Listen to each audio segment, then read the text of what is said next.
Like a rampaging bull in the world's toughest rodeo, war is taking over the world. From threats to the United States, to bombing in Syria to eliminate ISIS, war is everywhere. Within the past 14 years, only 6,826 U.S. soldiers have been recorded dead.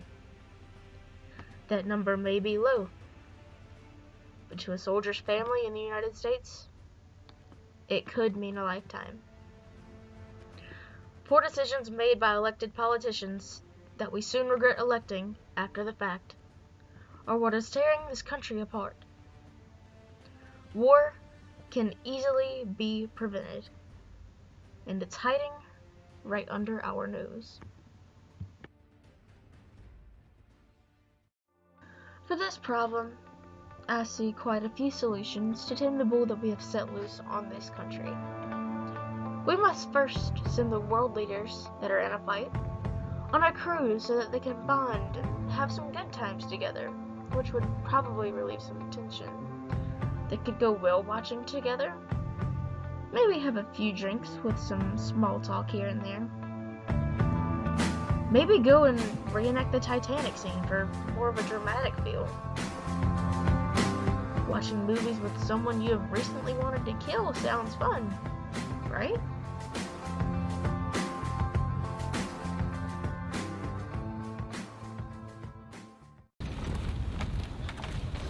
For the second solution, I believe that we should eliminate all male leaders that are involved with the armed forces.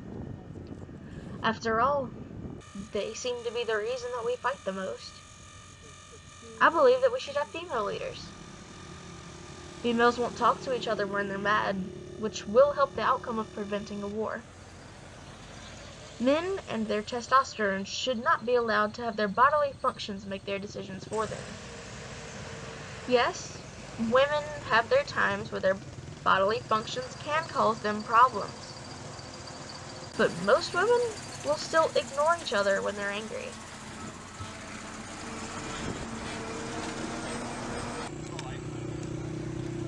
Thirdly, I believe that the leaders that agree to declare war should have to send their families to war before soldiers. Most of them do not have to feel the depression and pain of having to send their loved ones off to war. So I believe it is their turn.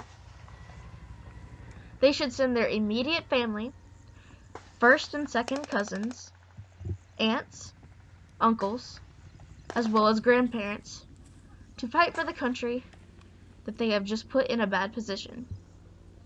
They would not like to send off their family to war, would they?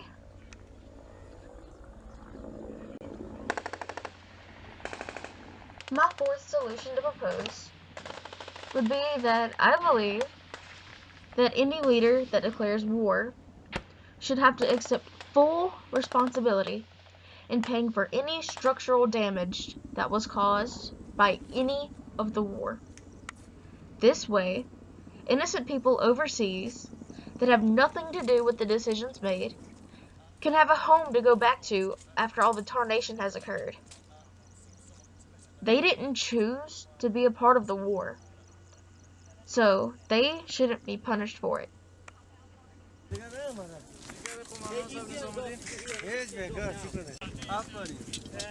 My fourth proposed idea would be to eliminate the cost of war and only fight with paintball guns.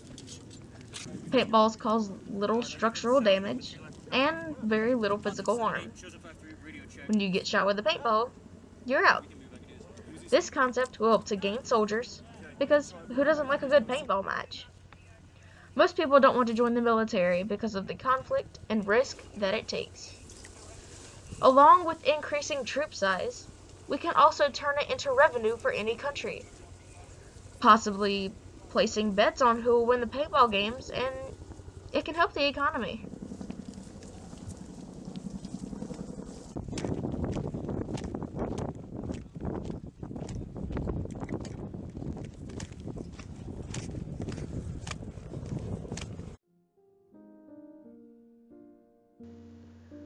By taking all of these steps, one by one, until one settles and eliminates war.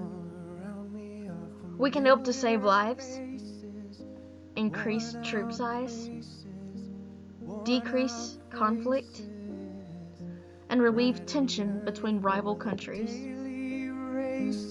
However, if for some reason these solutions don't work, we can always send the people with the problems into a boxing ring and let them fight to the death. Or possibly, we can just send the ones who want to fight to the moon, so that the people here on Earth can live happily without conflict. All of these solutions are great ideas and will contribute to society.